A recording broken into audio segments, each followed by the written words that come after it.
What do you think it did for you? Yeah, that's a good question. I think first it was a break from myself. Like the constant pressure I put on myself to keep it together, to be a certain person. That perfectionism was a real big part of my anxiety and depression. And it made me feel less uncomfortable in my own skin. And it felt like this off switch. Like I remember that feeling like I could just flick a switch and just like not be this version of myself anymore. And like, what a relief. Yeah. Like to not have to be in my body and with my thoughts anymore. It's like something I always wanted. Hi there. Welcome back or welcome to Recovering Out Loud podcast, the show where we get real about mental health and addiction. I'm so glad you're here. If you or someone you love is struggling with drugs or alcohol, please reach out for help. Send me a message on all social media platforms at Recovering Out Loud Pod or by email at recoveringoutloudpod@gmail.com. You are no longer alone.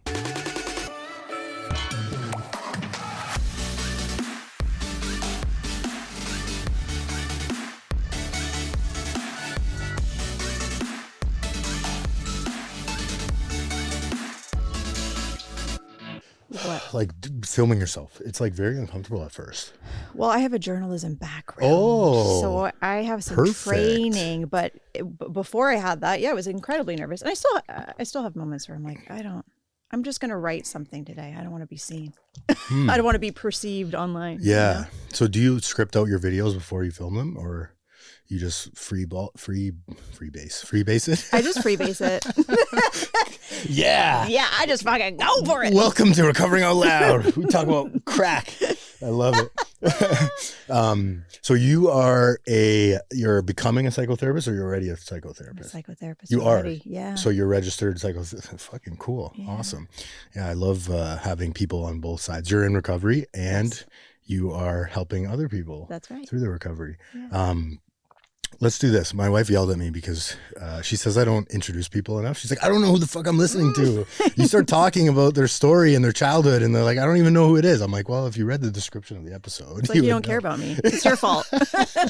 Exactly. Why don't you introduce yourself, how you came into recovery, and let's start with that. Okay. Yeah. I'm Eryl McCaffrey and I've been sober for 3 years, just a little over 3 years. Tried many times. This time seems to be sticking one day at a time. I'm also a psychotherapist. I work with people in recovery primarily.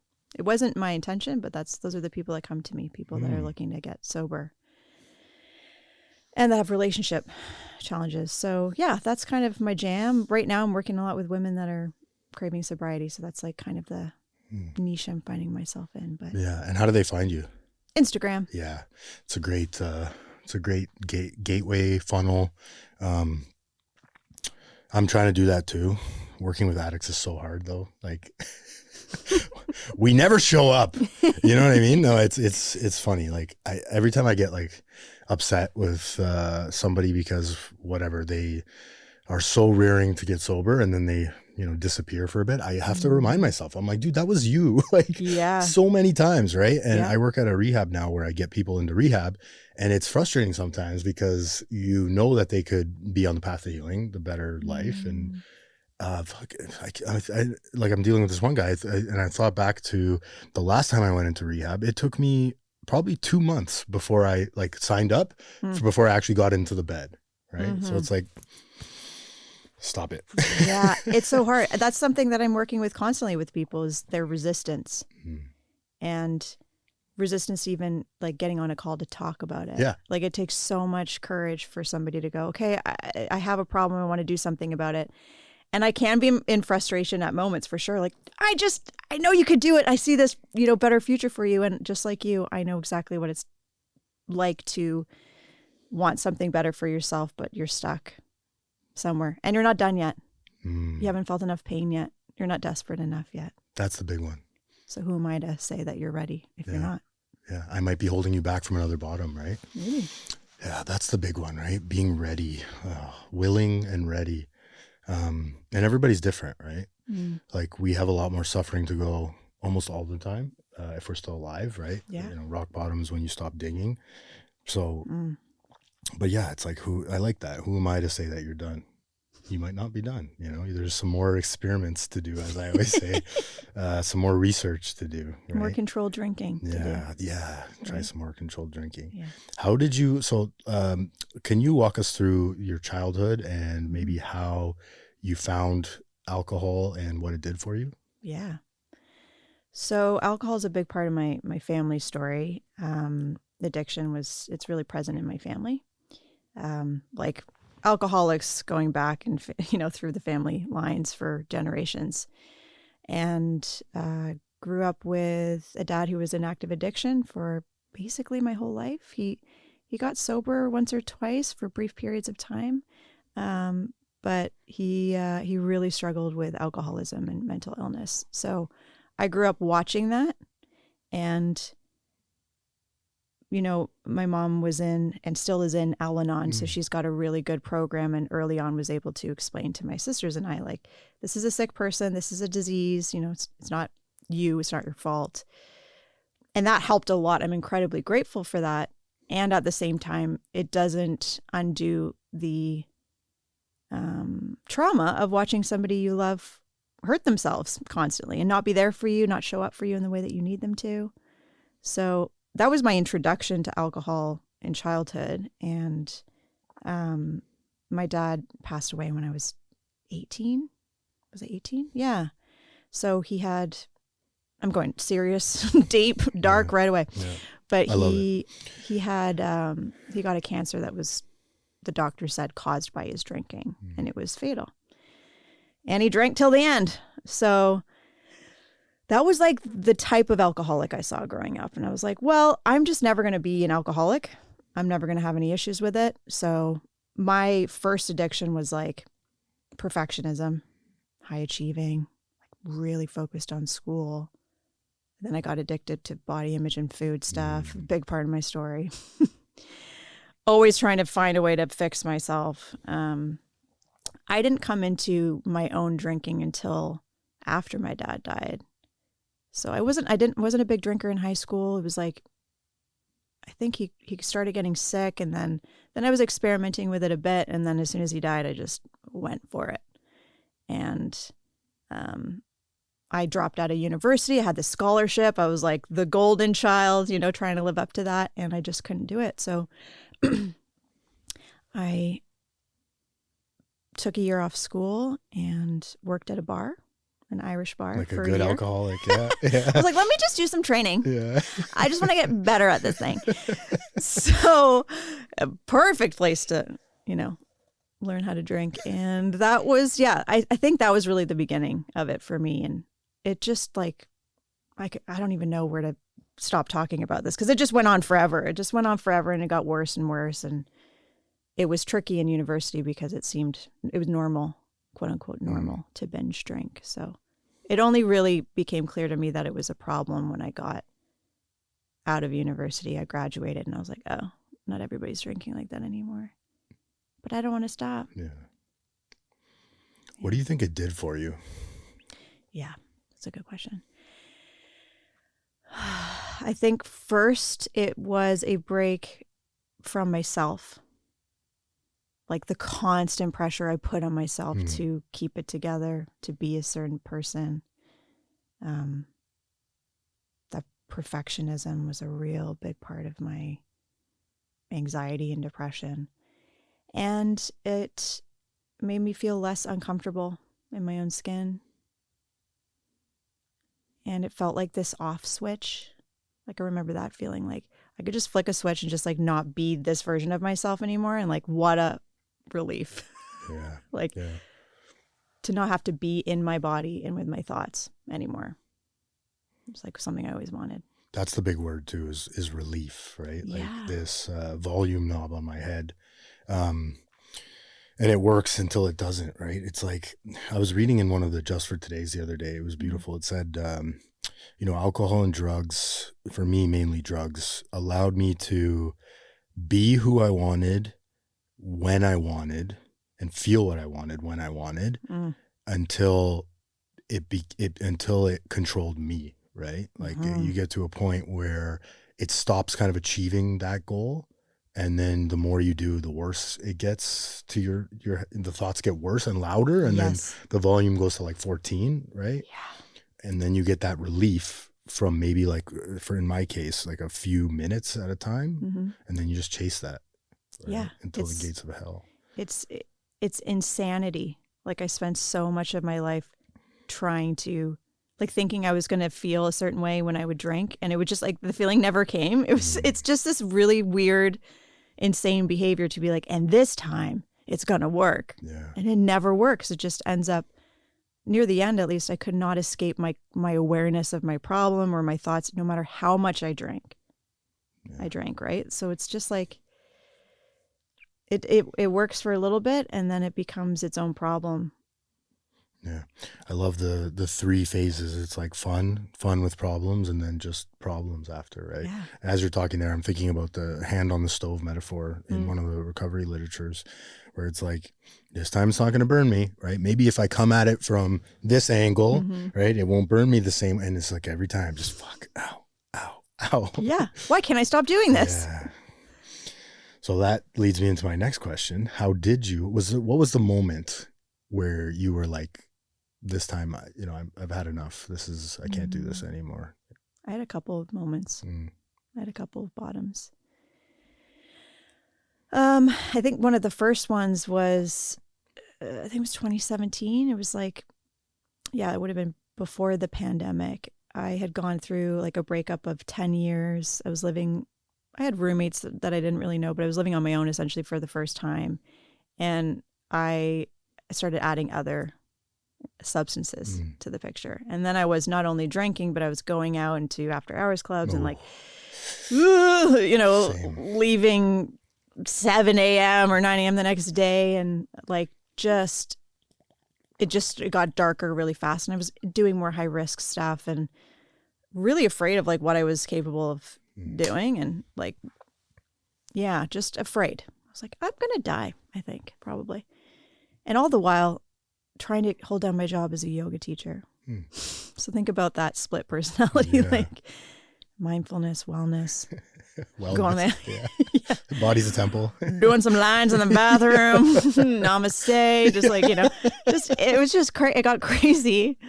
I had a seizure at one point, staying up really late. So it was just like, okay, I think I'm going to die. So I think I should do something. And at that point, I took myself to treatment, to rehab. I reached out to a women's rehab and started doing some outpatient work, went to rehab for a month, and it was amazing. The type A in me was like, perfect. Give me structure. I will be the best sober person you've ever met. I'll be the star. Yeah, I'm going to get A+ in rehab. I'll be the star. You want to vacuum the floor? I'll do it perfectly. And so I was like there, I really wanted to get sober for real. I wasn't ready. I kind of knew it too. I was like, this is a nice break for me. And came out.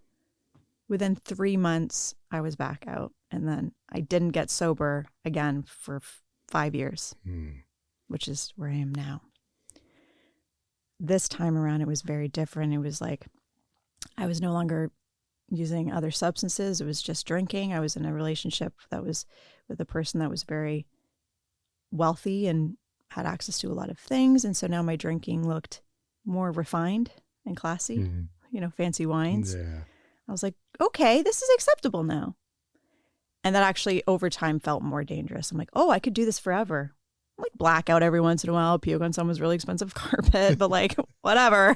They'll forgive me. Yeah. They probably do it too. And so that was it got worse in the pandemic for me. It was I just can't explain it other than like another moment of I'm going to die this way. I can't live like this. This thing owns me. So that time I had like a rip-roaring night. I was blackout drunk the next day. It was in August 3 years ago. I was like, I can't do this anymore. I can't explain it to you. It just was that, not like I want to say this, but I meant it. I was like, I literally am so exhausted of fighting this thing and pretending it's not a problem. after I know I've been to treatment for this thing. And I'm like, it's okay. Yeah.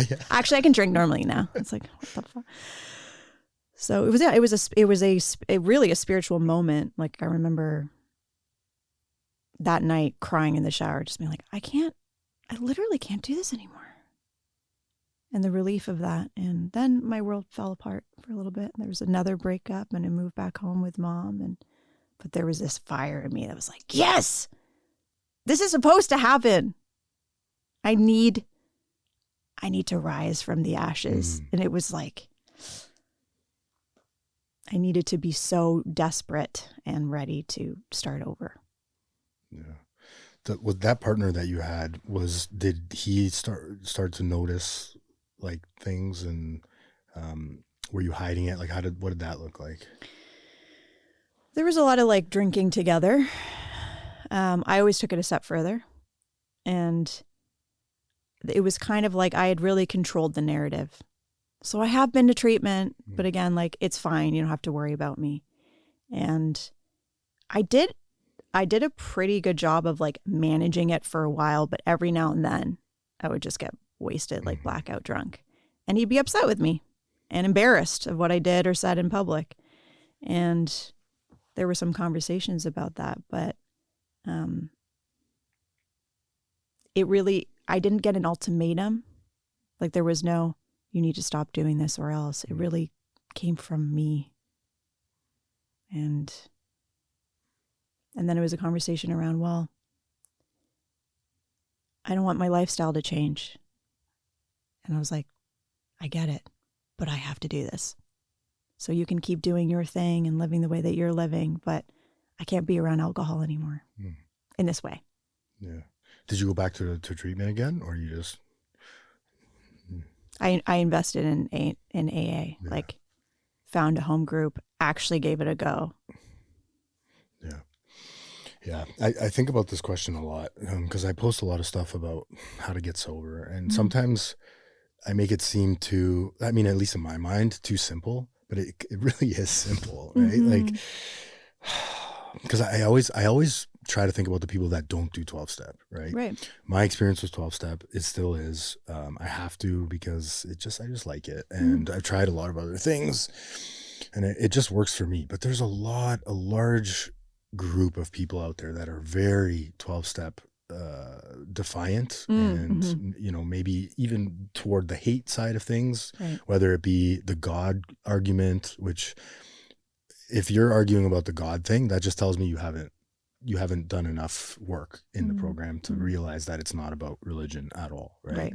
And people usually hate things they don't understand, right? I've come to realize, but it's like, so you put that aside, how does one get sober, right? I've been thinking about it a lot. And I mean, if you were to ask me that right now, like my simple answer is I found someone that was sober a decent amount of time, that seemed happy every time I saw them, had that, you know, forget the things, right? A lot of them, the people, they do get the things, right? The car, the job, the relationship. Yeah. You put that aside and just take that all away. And it's just that, like, that smile on their face, that joy, that sparkle in the eye that I can see it in your eye now. Right. And every time I sit down with people, I always notice it. It's funny, like, because for a long time that sparkle was gone in my eye. And I remember seeing the alumni come into my treatment center this last time. It was the first thing I noticed every single time. It was just like, fuck, man, like, what, that guy has something. What is that? Right. This curiosity, like, and this time I knew what it was. Right. But yeah, for me, it's like I found someone that was more sober and I fucking asked them what they did. And then I did it, right? It's really 3 simple steps. Yeah. But if you don't go to 12-step, I don't know. Like, what do you get people that are against the 12-step, and what do you, like, some of your clients? Yeah. I mean, here's the thing, like, the 12-step programs are wonderful. They're not for everybody for a variety of reasons. I've always been somebody that's like quite curious. And I'm going to take what lands and kind of like not pick apart anything else. But when it comes to working with people, there's a lot of resistance to 12-step programs because they think it's culty or super religious. And they've seen like movies or shows, that have those scenes in it. And they think this is like totally not for me. So there's a lot of resistance to it. When people go and they come back, they always report like, yeah, it was a bit awkward and I don't really like that they use that God word, but I also felt really supported and less ashamed. I'm like, great. So do you want to feel more like that? Like maybe we should keep going, you know? Yeah. Either way, take away what the program or the resource is. I know for sure we all need community in recovery. We all need spaces where we can tell the truth. And we need some kind of connection to something bigger than ourselves. Yeah. And that can be anything, right? It could be a group of people. It could be a great outdoors. Like I love hearing that said, group of drunks, great outdoors, good orderly direction, right? Just living according to spiritual principles. Yeah. Honesty, the biggest one by far. I could sit here and honestly tell you every single time I relapsed, number one was not being practiced. Some level of deception, lies to myself and to other people, right? I had this sort of secret that I shared about, and I wasn't telling people the full truth, right? So it was such a slippery slope. Yeah. It starts with one lie and then it caroms into something completely different, you know? I'm interested in the body image thing because I struggle with that too. How did you come to a place where that was more manageable, would you say? I like that question. Not like, how did you heal from it? Yeah, it's like, it's ongoing. Yeah. I have such a different relationship to my body today. Like so much more compassion and gratitude. Like the older I get, I'm 36 now. I'll be 37 next birthday. And it's like, I'm like, yeah, this body's amazing. It's been through some shit. Yeah. You know, like I'm still alive. And my liver's still there. My liver's still there. My heart's still beating. Yeah. So I have such a positive relationship with it most of the time. I still struggle with body image and things like that. What did I do to make more peace with my body? A lot of therapy, a lot of trauma recovery work, really, because of, early childhood experiences that made me want to separate from my body. So exploring why that feels so good for me to dissociate. Why does it feel so good for me to be out of my body? How can I learn to come back into my body? That's been like an indirect way of healing that relationship, because it's not about like, how do I feel good in my clothes, or how do I change my shape, or what I'm eating. It's like, how do I feel at home in myself? So that other stuff doesn't really matter as much. So a lot of therapy, yoga is big for me, as a practice that like allows me to be really mindful and grateful. And I also like maybe want to have kids one day, and I do not want to pass this on. So I want to like change the way that I'm talking about these things, the narrative I have in my head and what I say out loud, because I know that can be internalized. If I'm talking this way about my body, that's what they hear and they think that's normal. You should hate your body too.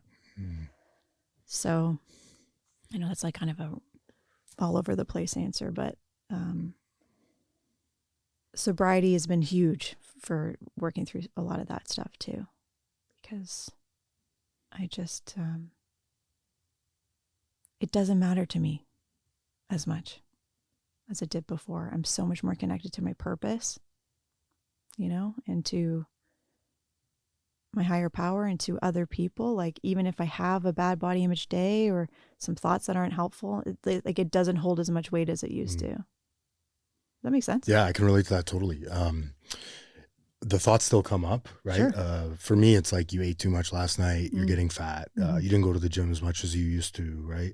And they don't take up that much mental bandwidth in my head, where it's like when they come up, they're more fleeting than they were before. But yeah, it took some work in recovery and being sober. And I think the biggest thing for me was just like you said, sharing about it, right? Yeah. Because it just seems so much more like it loses its power, but it sounds so stupid to say out loud. And that's a good thing for me, at least, where it's like,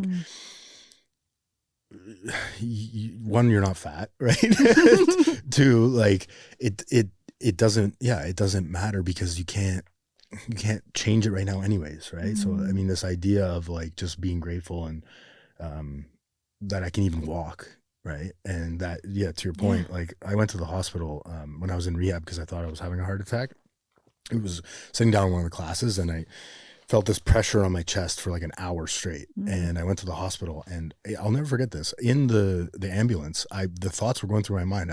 I pictured my future. My wife was helping me up the stairs, like all these things. I was like, I fucked up my heart now, like because of all the cocaine I've done. Right. And they did the ECG, they did everything, and it ended up being fine, right? It ended up all working out, and I just had some sort of panic attack or something. But like, I think that was a moment that I needed to have where it was like, yeah, dude, like this could be a lot worse, right? Your lungs are okay, the amount of cigarettes you smoked, you know, your heart is okay, and but that's not permanent, right? If you go back out there, yeah, to what you said, like I'm not going to make it. Yeah, you know, there's so much to gratitude, and it sounds flowery as like something you can practice if you want to heal some of these wounds. It's huge. And there's also something to checking in with yourself when we're having these thoughts and we're like sliding back into those old sort of patterns, to recognize that it's also an addictive thought loop. It's also an addiction, like body image, eating disorders, all of that stuff is compulsive. It's like a mental illness, you know?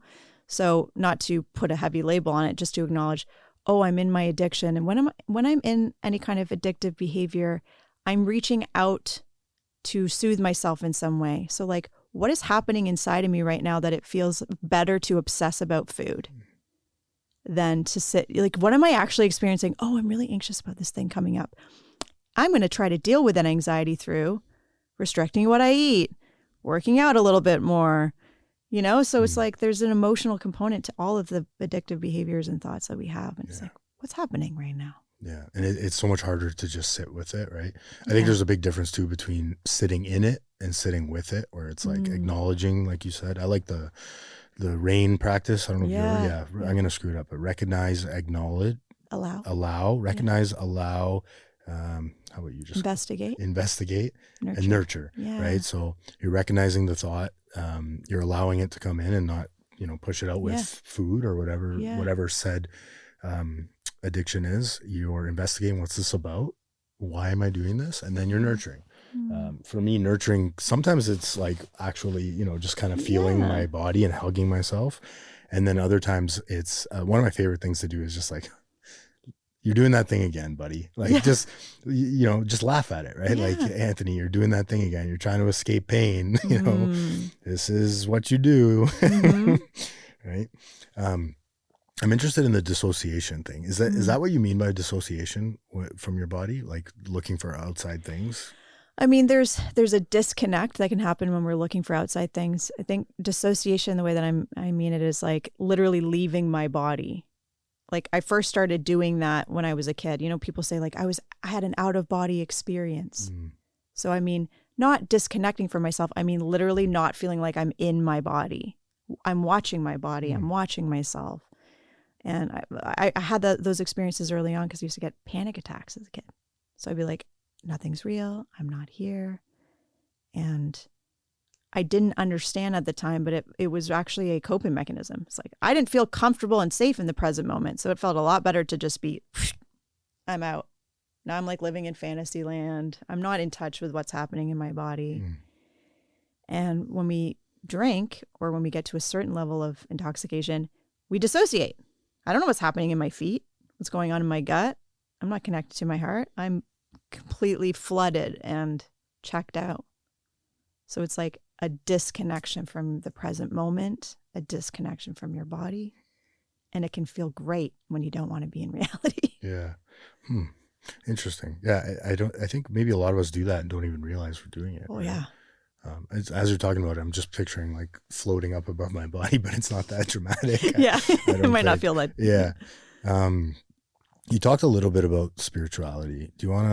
Can you describe maybe a little bit more what faith and spirituality means to you and why it's important to stay sober, why it's important for your recovery? I think I'm not a religious person, so I don't go to church. I mean, 12-step is as close to church as I go. Same. But I've always had this like little feeling in my soul that there's something greater at work here. Like I'm supposed to do something with my life, and there's a reason that we all exist and that we're in each other's lives. Like a feeling of being part of something, which was a hard feeling to connect to when I was in my active addiction, because I felt very isolated, like very alone. I was separated from what I believe is like source. I was really in my own pain, separated from other people, in my shame, not part of any community. So I just believe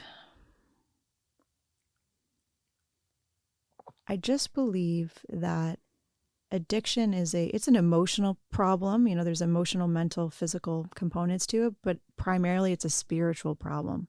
It's like, I don't have a purpose. I don't know why I'm here. I'm empty inside. Nothing I do or consume is enough to make me feel okay. And no thing can fill that void. No amount of food, booze, drugs, money, love, sex. It is never enough. The only way that I've ever been able to feel whole or fill that void is through a connection to a higher power. And that feels like, I have a friend up there that I just talk to every day. I'm like, what should I do today? Put me in the right place, make me useful. And so I feel led, and like life is magical because it all just feels like purposeful. And how do you move through something like addiction without something that powerful? I don't know. Yeah, you can't, in my experience, right? I mean, it's comforting just listening to you talk about it, because everyone describes it a little bit differently, sure. But it's like the same principle of like, I don't know the answer. I don't need to know the answer, but I trust that somebody, something has the best intention for me at the end of the day, right? And it makes trauma, it makes resistance, it makes horrible situations seem like they need to be there almost, and there's a purpose for it. I don't understand it yet, but that's because I'm in the middle of the story, right? Every story has a beginning, middle, and end, and I'm in the middle right now. And although it feels like everyone's against me and nothing's going my way, and my financial problems are still kicking from all the stupid hotels that I stayed at, right? Damn it. Yeah, there's a reason, because I need to learn this lesson, because down the road, I'm going to be better with my money, right? 100%. Like we are constantly humbled. And if we're walking a spiritual path, we can see that. And we don't have to be happy about that, but we can go, right, there's a reason that I'm learning this lesson again. Thank you. Yeah. If we don't have any spirituality, we can feel very victimized by the world and like nihilistic, almost like, what is the point? Everything's just suffering. And it's like, the longer, in my experience, the longer I live, the more I see the purpose of everything that I've experienced. Like, I should have died so many times. Yeah. I wanted to die. I was in situations where I could have died, and I didn't. And like, since I got sober, I've been able to help so many people. That's not a coincidence. Like, I was kept alive to do something. That's my thought around it. Yeah, I know. I agree. We have a unique purpose, right? And somewhere in the literature, it says something about all those drunks will, all those, like, you know, those drinking experience and escapades and terrible times will serve purpose to help someone else one day, right? Nothing happens in God's world by mistake. Right? That's my favorite line. Yeah, it's true. There's a purpose for everything, right? Now, so what is your favorite modality of therapy against addiction? CBT, DBT, like, what do you think is the most effective for us addicts to practice, I guess? Well, there's not one approach that I lean on. Well, I guess I will say across the board, something I do with every client that's experiencing addiction is called motivational interviewing. Yeah. Have you heard that term before? Yeah. MI. So for people that don't know, it's helping somebody connect to their internal desire to get sober or recover, because no one's ever going to move forward just because people are telling them, hey, you should really quit. Yeah. Or even giving you ultimatums. I really need you to quit. Otherwise I'm going to leave, blah, blah, blah, blah, blah. That's not what's been proven to help somebody create long lasting behavioral change. that only happens when the person inside themselves sees the costs of their behavior, sees the potential benefits of change, and they go for it. They're motivated. So motivational interviewing is like, yeah, tell me about what you've lost because of your addiction. What will you continue to lose? What would you have to gain if you got sober? You start to build awareness around it. You're not saying like, look at all this shit you're creating for yourself. You're allowing them to identify why this matters. So that's something I do with every person. But then when it comes to, other interventions, it really depends on where they're at in their recovery process. Like, can they be in their body at all? Or are they still using so much that they don't have the capacity to do something like mindfulness that might help them like learn some new coping skills? I always want to bring that in. It really depends on the person, but I don't rely on CBT, DBT, like as a across the board kind of intervention. It really depends on the person. Yeah. But I mean, yeah, it's like, I remember when I went to my first rehab, I've been to 3. I went to my first one and they had us do this activity where we had to write out the cost of our addiction, like the literal cost. And I'd never, you talked about dropping out of school. And I did that 3 or 4 times in addiction. I never connected the dots, even though I knew my life was a mess. I didn't, that's because you were smoking weed every night, right? And doing coke on the weekends. And it wasn't, I never understand when people finish school through their drinking careers. Like it blows my mind. It's like you hear someone get up and they're like, yeah, I got a PhD while I was drinking every night. It's like, what? Holy fuck. I wasn't able to show up at all. Yeah. Right. So that was a cool exercise to kind of go through, because it's like, you don't just, you think about when I ask someone, what's the cost of your addiction? It's like, well, bars. So I spend some money at the bars and this and that. But what about the lawyer fees and the crashed cars and the car repairs, the insurance premiums going up, right?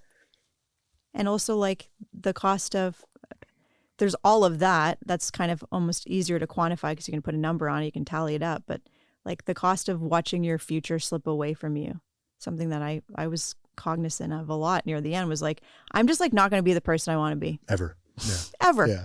Like, how awful is it to know every day that I'm standing in my own way? Like I'm actively preventing that from happening.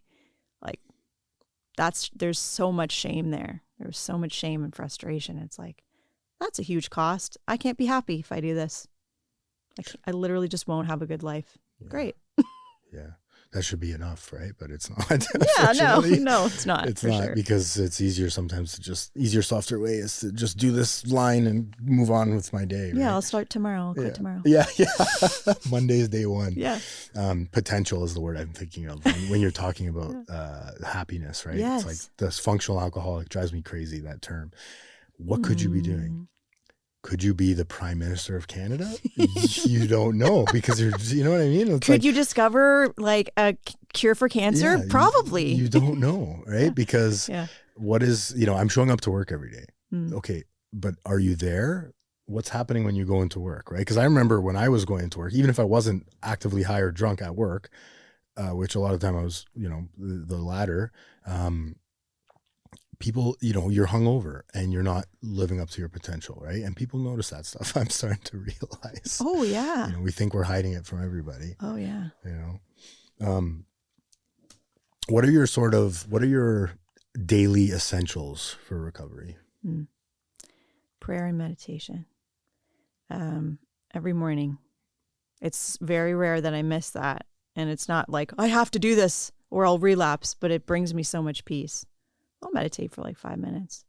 I do some prayer, suggested by the big book. I'll do some prayer around that. Essentially, I'm meditating, I'm clearing my mind, and then I'm praying to my higher power and saying, just make me useful. Like remove all the things inside of me that prevent me from being useful to other people. Like my fear and my resentments and my impatience. Like, can you just remove those things so I can be useful to you? And then I ask for knowledge. What's your will for me today? And I try to listen. And sometimes I'll hear things like, slow down. Like I'll actually hear words. Or I'll get an image of something, of me like standing in the grass. It's like, okay, this is how I can be more useful today. I can be present, So I have a conversation with my higher power in the morning, and then, you know, it's like going to meetings. I don't go to a meeting every day, but I go every week. I do my own therapy. I have to do something physical every day. I get to do something physical every day. Like, these are just things I've learned about myself, is like, I'm not well if I don't move my body. It's not like intense workout, but if I don't go for a walk, or I don't lift some weights or do some yoga, I'm more likely to fall into depression, anxiety, things like that. So exercise, all the things, like, unfortunately, that people tell you to do, they actually work. Yeah. Like, things we don't want to do, like Yeah. meditate, pray, feel grateful, exercise. There's probably other things I'm not thinking of, Yeah. but those are some big. There's a reason though that everyone constantly says it, right? Because it works. The conversation in the morning is interesting. That you know, as of late, as you're talking there, I'm thinking about. I've had this attachment to outcomes lately. That's been my real issue lately. Yeah. Whether it's podcast followers, Instagram followers, this expected result, expectation, right, always leads to resentment. And you know, I was sitting in my shit like for multiple days at a time. And so I would wake up in the morning, and I still do this, where I pray too, but I also journal out like 3 or 4 pages of just free writing. Good. And every single morning, I just, for like 2 weeks straight, I would just say, like, help me remove this expectation, these expectations. And I'm telling you, like, it actually worked.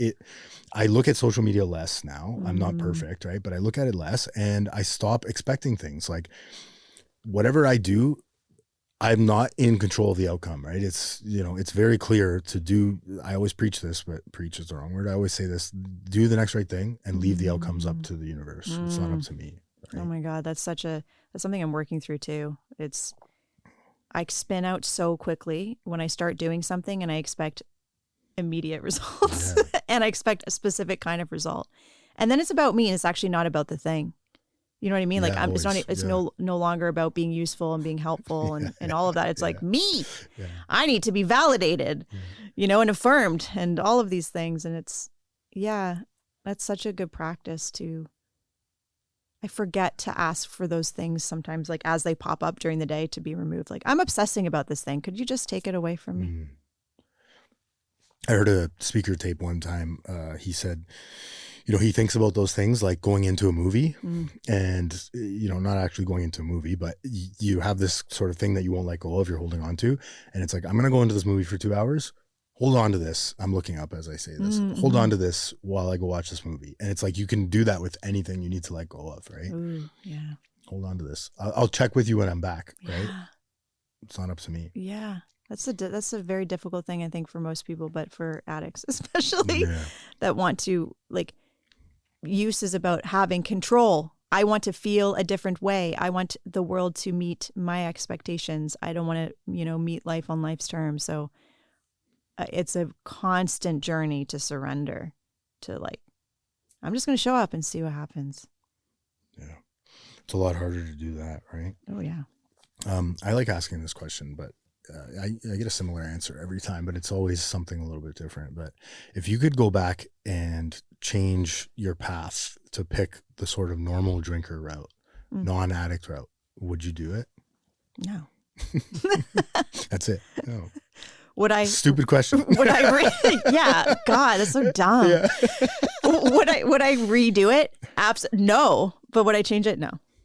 No. Like, I love my life today. And like, I would not be such a cool person had I not gone through all of that shit. Like, so grateful for it. Yeah. Truth. Yeah. There's something that happens when you hit a sort of rock bottom where you're like, if I could get through, I always used to tell my wife this too, is because she watched me at the peak of my recovery at the 8 years, and this like amazingly humble spiritual person just fall like way from the mountaintop. And then she met, you know, Dr. Jekyll,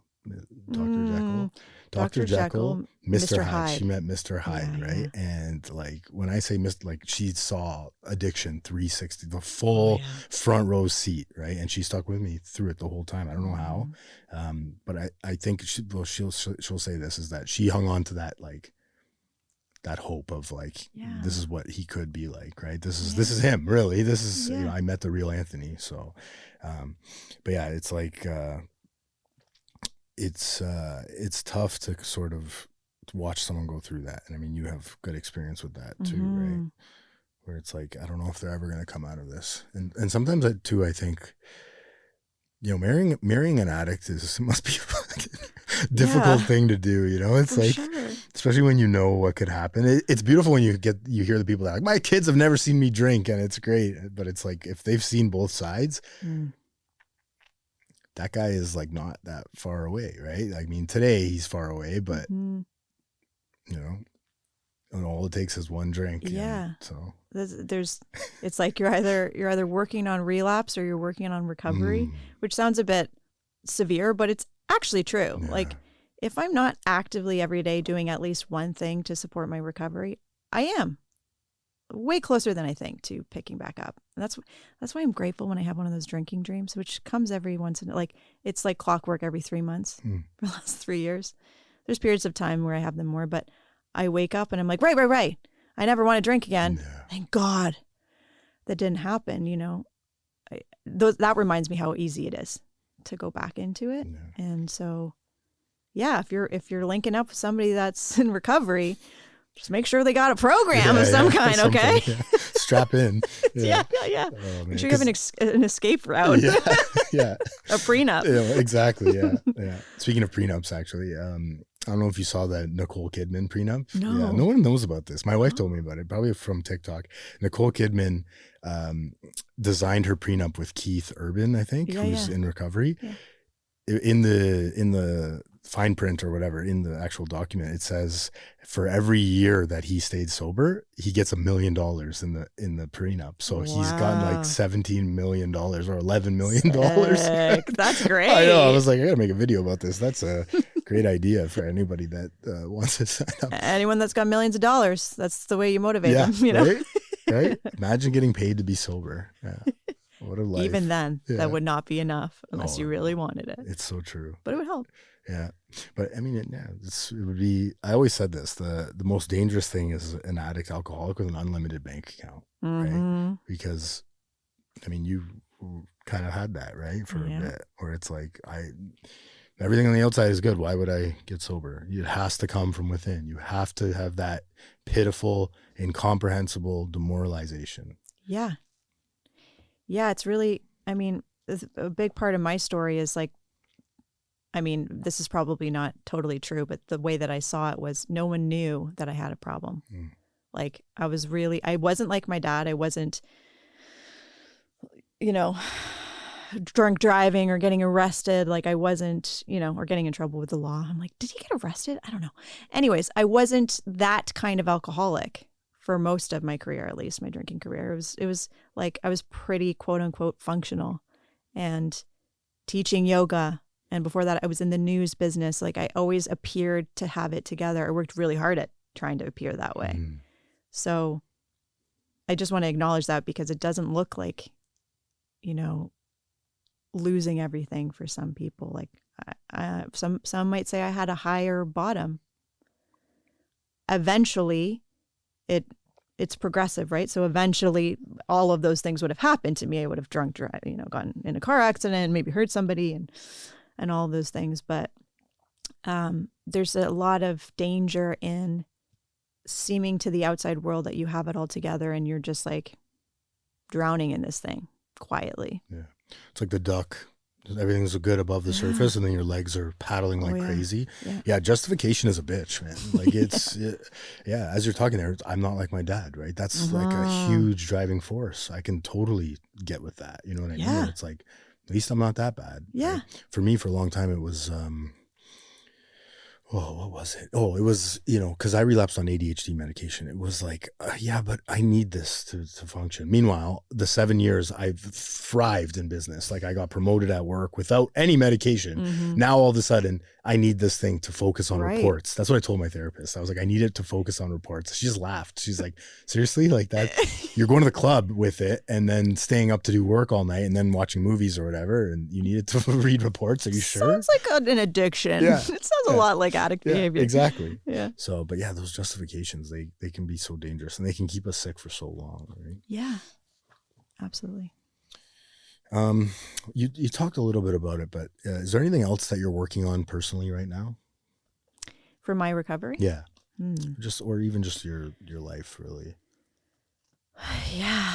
I mean, the biggest growing chapter, I was gonna say growing pain, but there's been some growing pains in the last couple of months, has been like, okay, I'm blessed to have a private practice, and I'm seeing a lot of people that way, and like I want to help more women that are in recovery. How do I do that, or that want to get into recovery? So I've been branching out a lot more and focusing on like doing free events for women that are sober curious. I've like launched this program that I'm doing this fall for women that are curious about getting sober or giving up alcohol. And that's all been very, very aligned and like rewarding, because it's like, if I could go back in time and help myself, I would do these things. You know, like I'm like, here's some mindfulness tools you can do. Here's some community support. Here's some like, it's structure. It's not a replacement for a 12-step program. It's part of the whole thing, the whole toolkit, right? So a lot has come up for me in the creation of these things. Like it's been so challenging to show up more in this way, like talk more about this stuff, not because I'm ashamed or like I don't want to talk about my own experience. It's just like a really vulnerable space to be in, and you're, you know, even from like a business standpoint, putting stuff out there and being like, will anyone come? Like, is this going to work? Am I going to be embarrassed? So there's been a lot of like perfectionism that's reared its head, and a lot of fear and imposter syndrome. Like I've experienced another set of growing pains that I didn't expect. Like, oh, but I'm a professional. I have a private practice. Like, I have a master's degree. Like, yeah, but you're still an addict in recovery who, struggles with thought patterns too, So yeah, it's been really interesting, and I'm really practicing more and more exactly what you were talking about earlier, which is like, I'm just going to trust that it's all going to play out as it's supposed to. And I really have to step away from attaching to a specific outcome. It has to look like this, and it has to have this many people, and it has to have all of that stuff is very destabilizing for me. So I'm struggling with Instagram a little. Like that's a tough game to be part of. It's annoying. Yeah, it's really annoying. There's so many formulas and algorithms, and sometimes that's why I always comparison is the thief of joy. Right? It's like you see somebody that's doing so well on Instagram. It's like this sucks. Like there's there's no value here. Like what am I? It's not even entertaining. Right. Like, dude. Shut up. but yeah, and also I'm like, I don't know. We don't know how long that person has been given her. That's it's like exactly what I was thinking. They might have been trying this thing for 7 years. Whenever we're comparing ourselves to somebody, it's like we don't know if they're at the end of that particular journey, the middle. We don't know what they've had to sacrifice. So let's just stop doing that to ourselves. It's so true. You compare your beginning to someone else's end, right? Yeah. It's like, you're like, wow, I can't do this. I guess it's impossible. Because they did it overnight. Yeah. Right? Overnight success. That's how you do it, right? Otherwise, you're a failure. Oh, I love it. Let's end with this. Thanks for being so vulnerable. I really got a lot out of today. I appreciate it. But let's end with this. If you could go back and say something to your younger, not even younger, your addicted self today, what would you say? Oh, there's so much. What did I say? This is when I'm going to just take a moment and connect to my higher power.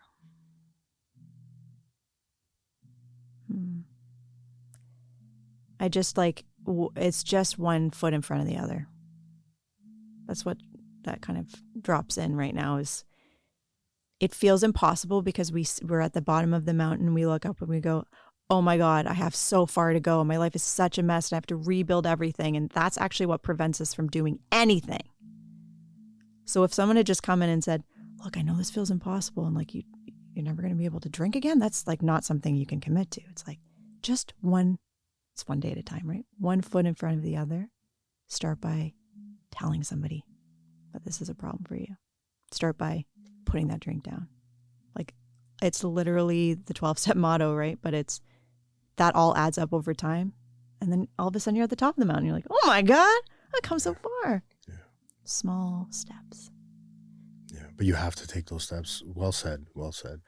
Thanks so much, Eryl, for coming down. I appreciate you. And yeah, look forward to hopefully doing this again. Thanks so much for having me. Thanks for listening. Please help us grow the channel and like, share, and subscribe for more content. The discussions and stories shared on this podcast are for informational and motivational purposes only. This content is not a substitute for professional medical advice, addiction treatment, or therapy. If you or someone you know is struggling with addiction, please consult a licensed physician, addiction specialist, or mental health professional. You are no longer alone.